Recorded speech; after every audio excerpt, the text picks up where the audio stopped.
to directly dredge the silt to its final location, as on this project.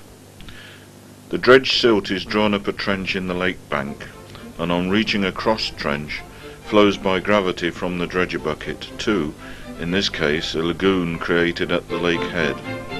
There are other permutations, of course, that can be used. For example, filling a natural hollow or ground modelling to create a lagoon within cable distance of the lake. The bank trenches and the small area of related disturbed ground are easily restored by the firm when work is complete. And of course the silt lagoon, when it dries, provides a very fertile area for replanting.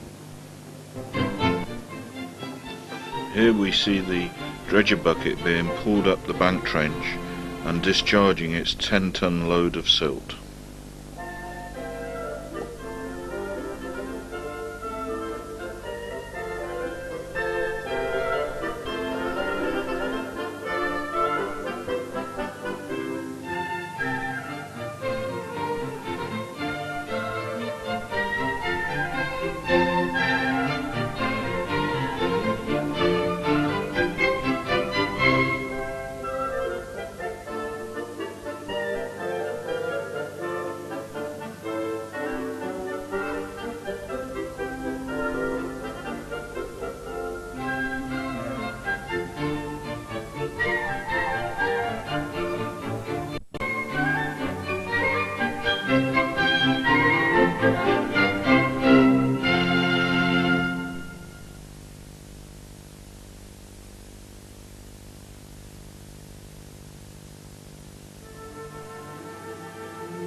The firm of James Lowther provide a complete from survey through quotation to initial clearance of the site vegetation and trees if necessary, dredging and silt disposal, refurbishment of structures such as spillways, and clearing up on completion, ready for Mother Nature or your gardener to carry on. Our final shot shows the finished lake, basking in the autumn sunshine, refilled and rejuvenated.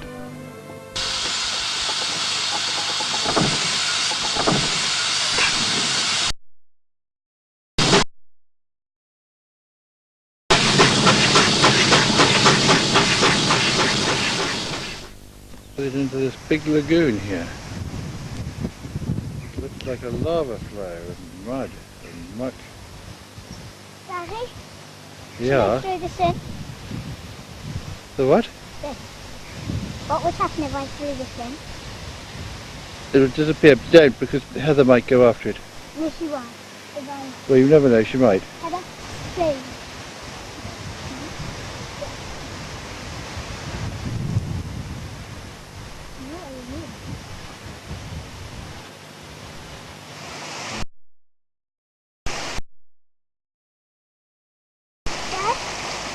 Yeah? And you can see